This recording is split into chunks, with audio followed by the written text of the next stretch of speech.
ওম শান্তি। আজকের তারিখ হলো 2 ডিসেম্বর 2024। আজকে ডিসেম্বর মাসের 2 তারিখের মূলনীতি। বাবা বলেছেন, মিষ্টি বাচ্চারা, তোমাদের নিজেদের আত্মারূপী দীপকের দেখাশোনা নিজেদেরকেই করতে হবে। তোমাদের নিজেদের আত্মারূপী দীপকের দেখাশোনা নিজেদেরকেই করতে হবে।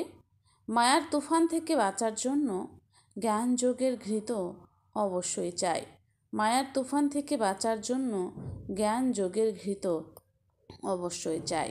প্রশ্ন: কোন পুরুষার্থ গুপ্ত বাবার থেকে গুপ্ত উত্তরাধিকার প্রাপ্ত করিয়ে দেবে?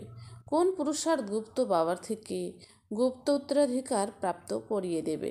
উত্তর: অন্তর্মুখ অর্থাৎ চুপ থেকে বাবাকে স্মরণ করো।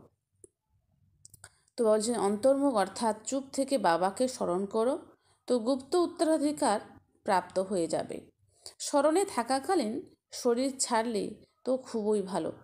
বলছেন স্মরণে থাকাকালীন শরীর ছাড়লে তো খুবই ভালো, এতে কোনো কষ্ট হয় না। স্মরণের সাথে সাথে জ্ঞান যোগের সার্ভিসও করতে হবে। বাবার স্মরণের সাথে সাথে জ্ঞান যোগের সার্ভিসও করতে হবে। তা যদি করতে না পারো তবে কর্মনা সেবা তা বলে, তা যদি করতে না পারো তাহলে কর্মনা সেবা করো। অনেককে সুখ প্রদান করলে তো আশীর্বাদ প্রাপ্ত হবেই। কথাবার্তা এবং ব্যবহার অত্যন্ত সাত্ত্বিক চাই।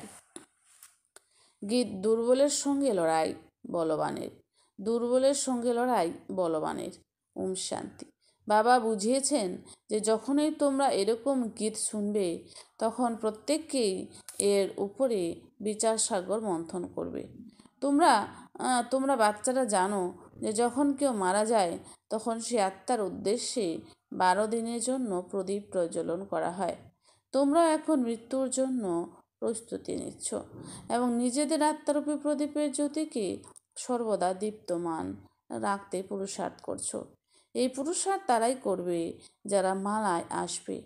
প্রজারা এই মালায় আসতে পারবে না। বিজয় মালাতে প্রথমে আসার জন্য তোমরা এই পুরুষার্থ করছো। কখনো যেন মায়ারূপী বিড়াল তুফান লাগিয়ে কুকর্ম না করিয়ে দেয়, আর যার ফলস্বরূপ আত্মারূপী প্রদীপ নিভে যায়। এখন এতে জ্ঞান আর যোগ, এই দুই শক্তি চাই। যোগের সাথে জ্ঞানও জরুরি। প্রত্যেককে নিজের দীপককে রক্ষা করতে যত্নশীল হতে হবে। অন্তিম সময় পর্যন্ত পুরুষার্থ চলতেই থাকবে। রেস প্রতিযোগিতা চলতে থাকলে তো খুব সাবধানতা অবলম্বন করতে হবে যে কখনো যেন আত্মার জ্যোতি কম না হয়ে যায়, নিভে না যায়। এজন্য যোগ আর জ্ঞানের ঘৃত প্রতিদিন ঢালতে হবে। যোগ বলে শক্তি নেই তো দৌড়াতেও পারবে না, পেছনে থেকে দৌড়াবে। বিদ্যালয়ে বিভিন্ন বিষয়ের উপরে পড়াশোনা করা হয়।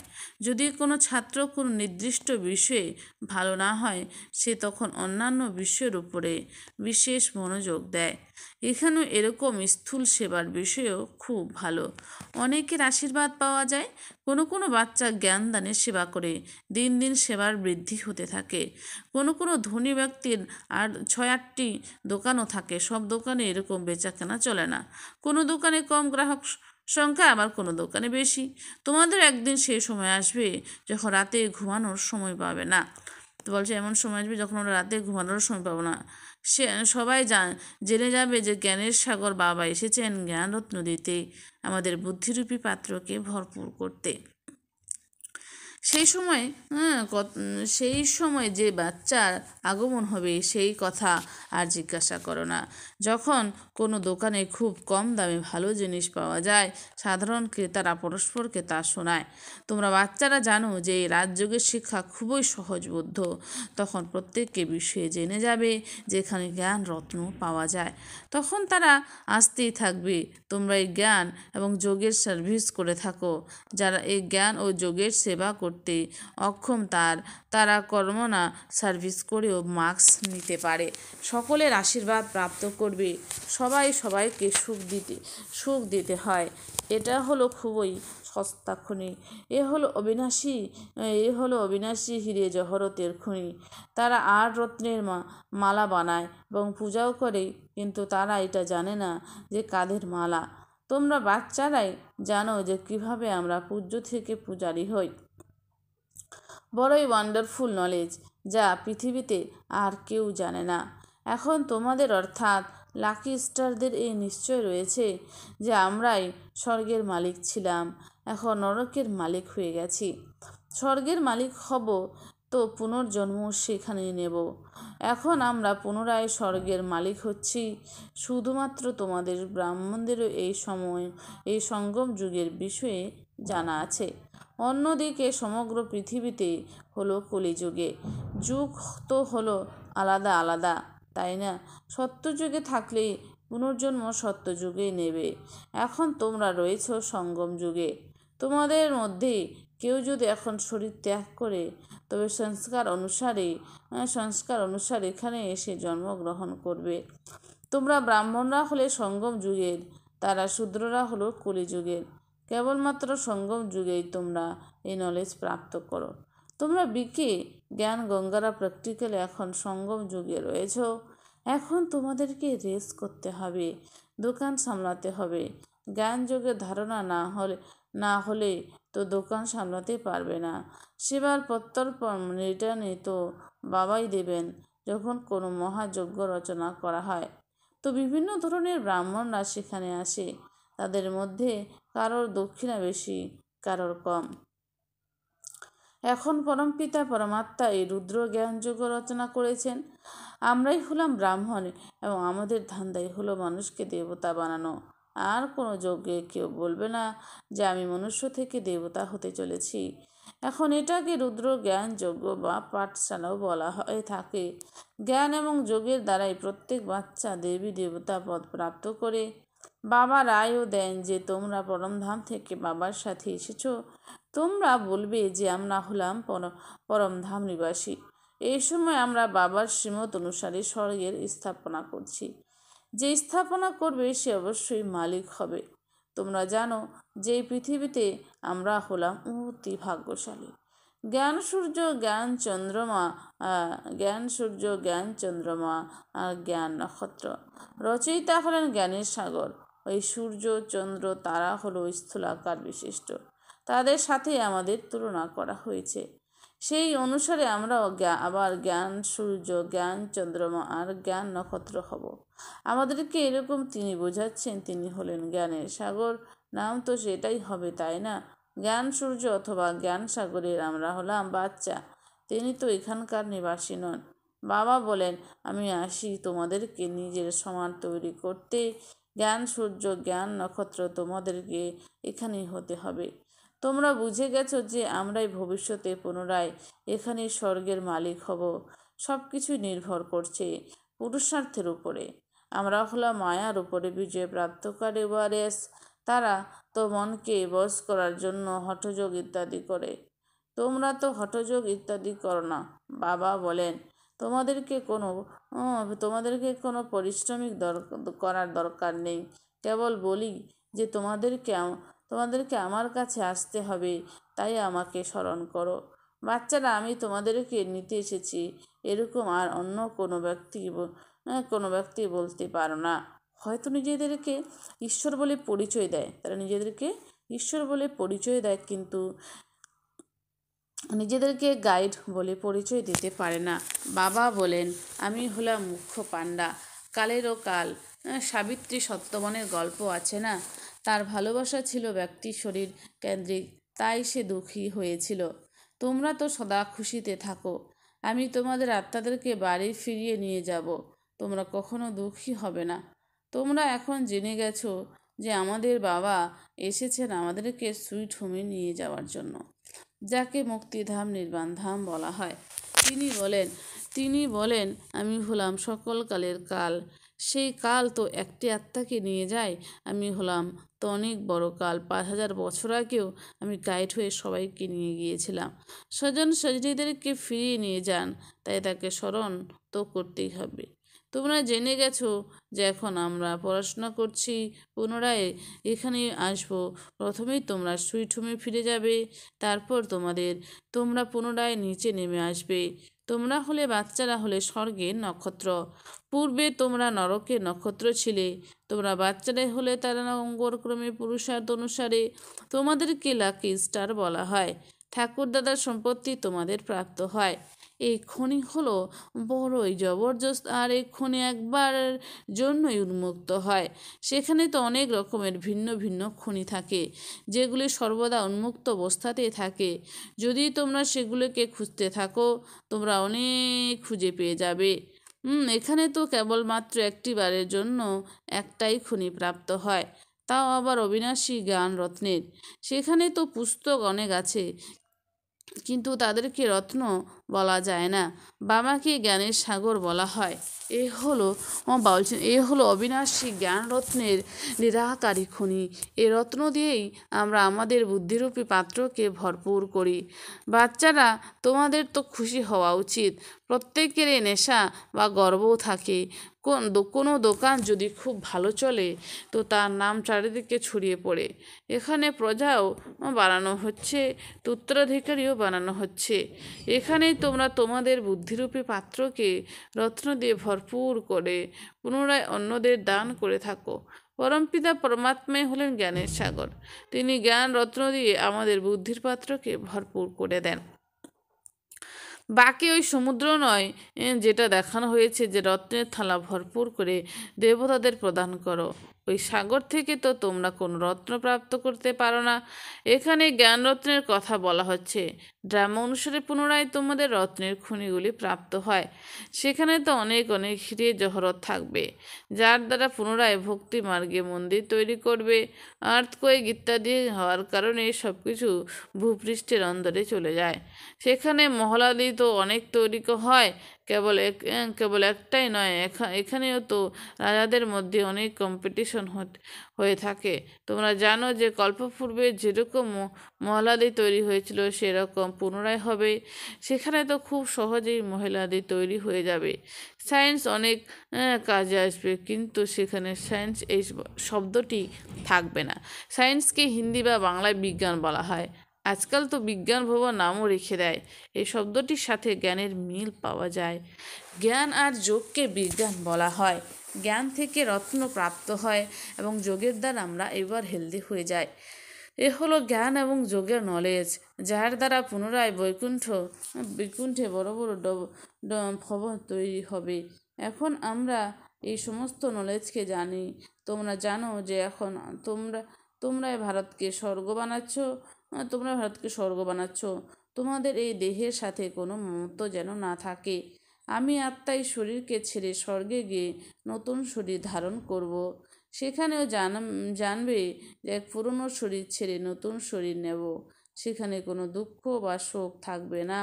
নতুন শরীর নিলে তো ভালোই হয়। বাবা আমাদেরকে এরকম তৈরি করেছেন, এরকম কল্পপূর্বে তৈরি করেছিলেন। আমরা এখন মানব থেকে দেবতা তৈরি হচ্ছি। এরকমভাবে কল্পপূর্বেও যেমন অনেক ধর্ম ছিল এখনও তেমনই আছে। গীতাতেও এখন এসব কিছুই লেখা নেই। বলা হয় যে ব্রহ্মার দ্বারা আদি সনাতন ধর্মের স্থাপনা করা হয়েছিল। অনেক ধর্মের বিনাশ কীভাবে হয়, সেটাও তোমরা এখন বুঝে গেছো। এখন স্থাপনার কার্য চলছে। বাবা আসেন তখনই যখন দেবী দেবতা ধর্ম সম্পূর্ণভাবে লোপ পেয়ে যায়। পুনরায় পরম্পরা কিভাবে চলবে? এ তো খুবই সহজ বিষয়। বিনাশ কিসের হয়েছিল? অনেক ধর্মের। তো এখন অনেক ধর্ম আছে, তাই না? এই সময় হলো অন্তের সময়। এই সমগ্র জ্ঞান তোমাদের বুদ্ধির মধ্যে থাকা চাই। এরকম তো নয় যে শিব বাবাই সব কিছু বোঝাচ্ছেন। এ বাবা কি কিছুই বলছেন না? এনারও পাঠ রয়েছে, ব্রহ্মারও শ্রীমৎ এবং এরও গায়ন রয়েছে। কৃষ্ণের জন্য তো শ্রীমৎ বলা হয় না। সেখানে তো সব কিছুই সুন্দর হয়। সেখানে তো তাদের মতের কোনো প্রয়োজন হয় না। এখানে তো তোমরা ব্রহ্মা বাবারও মত প্রাপ্ত করছো। সেখানে তো যথা রাজা রানী তথা প্রজা সকলের শ্রেষ্ঠ মত হবে। নিশ্চয়ই পূর্বে কোনো তাদের এই জ্ঞান প্রদান করেছিলেন। দেবতারা হলেন শ্রীমতালম্বী, শ্রীমতের দ্বারাই স্বর্গ রচনা হয়, অসুরের মত থেকে নরক রচিত হয়, শ্রীমত হলো শিবের। এই সমস্তই সহজে বোধগম্য হওয়ার মতো কথা। শিব বাবার এইসব হলো দোকান, আমরা বাচ্চারা সেগুলোকে পরিচালনা করি। যে বাচ্চা ভালোভাবে দোকানকে পরিচালনা করে তার নাম হয়, যেরকমভাবে লৌকিক দোকানদারের ক্ষেত্রে। কিন্তু সে ব্যবসা তো কোনো ধনী ব্যক্তি করতে পারে, ব্যবসা তো সবাই করতে পারে। ছোট বাচ্চাও জ্ঞান আর যোগের ব্যবসা করতে পারে। শান্তি আর সুখধামে ব্যাস বুদ্ধিতে এগুলি স্মরণ করতে হবে।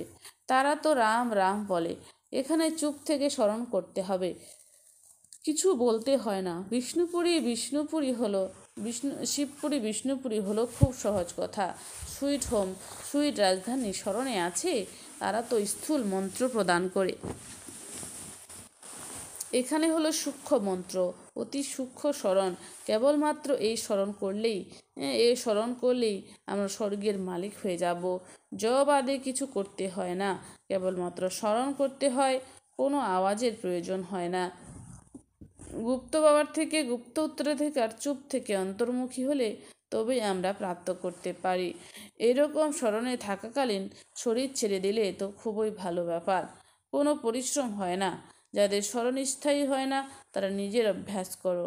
সবাইকে বলো যে বাবা বলেছেন আমাকে স্মরণ করো, তাহলে অন্তিমকালে যেমন মতি তেমনই গতি হয়ে যাবে। স্মরণের দ্বারাই বিকর্ম বিনাশ হয়, আর আমি স্বর্গে পাঠিয়ে দেব। বুদ্ধিযোগ শিব বাবার সাথে লাগানো তো খুব সহজ। বলে বুদ্ধিযোগ শিব বাবার সাথে লাগানো তো খুব সহজ। এখানে তো সব এখানে তো সব প্রকারের সতর্কতা অবলম্বন করতে হয়। শতপ্রধান হতে হলে আর সাত্ত্বিক হতে হবে। আচার ব্যবহার সাত্ত্বিক, কথাবার্তা সাত্ত্বিক। এ হলো নিজের সাথে কথা বলা, সাথীর সাথে ভালোবাসার সাথে কথা বলতে হয়। গান আছে না, প্রিয় প্রিয় মানে প্রিয় প্রিয়তম, বল সদা অনমল। তোমরা হলে রূপ আর বসন্ত। আত্মারূপ হয়ে ওঠে, জ্ঞানের সাগর হলেন বাবা, তাই অবশ্যই এসে জ্ঞান শোনাবেন। তিনি বলেন যে আমি একবার এসে শরীর ধারণ করি, এই কম জাদু নয়। বাবাও হলেন রূপ বসন্ত, কিন্তু নিরাকার তো কথা বলতে পারে না, সেই জন্য শরীর ধারণ করতে হয়। কিন্তু তিনি পুনর্জন্মে আসেন না, আত্মারা তো পুনর্জন্ম এসে থাকে। তোমরা বাচ্চারা বাবার উপরে সমর্পিত হয়ে যাও। তাই বাবা বলেন যে পুনরায় কারোর সাথে মমত্ব রেখো না, নিজেদের বলে কিছু মনে করো না। মমত্ব সমাপ্ত করার জন্য বাবা যুক্তি বলে দেন। প্রতি কদমে বাবার কাছ থেকে রায় নিতে হবে। মায়া এমনই যে আঘাত করে, এটা একদম বক্সিংয়ের মতো। অনেককে আঘাত খেয়েও পুনরায় সোজা হয়ে দাঁড়িয়ে যায়। লিখতে থাকে বাবা মায়া থাপ্পড় লাগিয়ে দিয়েছে, মুখ কালো করে দিয়েছে, যেন মনে হয় 4তলা থেকে পড়ে গেছি। ক্রোধ করলে তো 3তলা থেকে পড়ে যায়, এ হলো অনেক বোঝার বিষয়। এখন দেখো বাচ্চারা টেপ রেকর্ডার মেশিনের জন্য প্রার্থনা করে, বাবা টেপ রেকর্ডার মেশিন দাও, তাহলে আমরা ভালোভাবে মুরলি শুনতে পাবো। এর জন্য ব্যবস্থা করা হচ্ছে। অনেকে শুনলে তো অনেকেই বুদ্ধির দরজা খুলে যাবে, অনেকের কল্যাণ হবে। যখন কোনো ব্যক্তি কলেজ খোলে তো পরবর্তী জন্মে অনেক মিথ্যা বিদ্যা প্রাপ্ত হয়। বাবা বলেন টেপ রেকর্ডার মেশিন ক্রয় করো, তো অনেকে এর থেকে লাভান্বিত হয়ে যাবে। আচ্ছা, মিষ্টি মিষ্টি হারানিধি বাচ্চাদের প্রতি মাতা পিতা বাপদাদা স্মরণে স্নেহ সুমন আর সুপ্রভাত। আত্মাদের পিতা তার আত্মারূপী বাচ্চাদেরকে জানাচ্ছে নমস্কার। আমরা সমস্ত আত্মারূপী বাচ্চারা জানাই মাতা পিতা বাপদাদাকে স্নেহ সুমন আর নমস্কার। ধারণার জন্য মুখ্য সার। 1 নাম্বার, শতপ্রধান হওয়ার জন্য নিজের উপর খুব সতর্কতা অবলম্বন করতে হবে। শতপ্রধান হওয়ার জন্য নিজের উপর খুব সতর্কতা অবলম্বন করতে হবে। নিজের খাদ্য পানীয়, কথাবার্তা, আচার ব্যবহার সব কিছুতেই পবিত্রতা বজায় রাখতে হবে। নিজের খাদ্য পানীয়, কথাবার্তা, আচার ব্যবহার সব কিছুতেই পবিত্রতা রাখতে হবে। বাবার সমান রূপ বসন্ত হতে হবে। 2, অবিনাশী জ্ঞানরত্নের খনি থেকে নিজের বুদ্ধিরূপী পাত্রকে ভরপুর করে অপার খুশিতে থাকতে হবে। অবিনাশী জ্ঞানরত্নের খনি থেকে নিজের বুদ্ধিরূপী পাত্রকে ভরপুর করে অপার খুশিতে থাকতে হবে, আর অন্যদেরকেও এই রত্নের দান দিতে হবে। বরদান। নষ্টমোহ হয়ে দুঃখ অশান্তির নাম নষ্টমোহ হয়ে দুঃখ শান্তির নাম লক্ষণকে সমাপ্তকারী স্মৃতি স্বরূপ ভব। নষ্টমোহ হয়ে দুঃখ শান্তির নষ্টমোহ হয়ে দুঃখ শান্তির নাম লক্ষণকে সমাপ্তকারী স্মৃতি স্বরূপ ভব। স্পষ্টীকরণ। যে সদা একের স্মৃতিতে থাকে তার স্থিতি একরস হয়ে যায়। যে সদা একের স্মৃতিতে থাকে তার স্থিতি একরস হয়ে যায়। একরস স্থিতির অর্থ হলো একের সাথে সর্বসম্বন্ধ, সর্বপ্রাপ্তির রস অনুভব করা। যে বাবাকে সর্বসম্বন্ধ দিয়ে নিজের বা নিজ স্মৃতির স্বরূপ থেকে সর্বদাই নষ্টমোহ হয়ে যায়। যে নষ্টমোহ থাকে সে ধন উপার্জনে, ধন সম্পত্তি দেখাশোনায়, কারো অসুস্থতায় দুঃখের ঢেউয়ে আসে না। নষ্টমোহ অর্থাৎ দুঃখ অশান্তির নাম লক্ষণ থাকবে না। নষ্টমোহ অর্থাৎ দুঃখ অশান্তির নাম লক্ষণ থাকবে না, সদা নিশ্চিন্ত। স্লোগান। ক্ষমাশীল হলো সে যে করুণাময়ী হয়ে সবাইকে আশীর্বাদ দিতে থাকে। ক্ষমাশীল হলো সে যে করুণাময়ী হয়ে সবাইকে আশীর্বাদ দিতে থাকে। আচ্ছা, ওম শান্তি। ধন্যবাদ বাবা আজকের এই সুন্দর মিষ্টি বলির জন্য।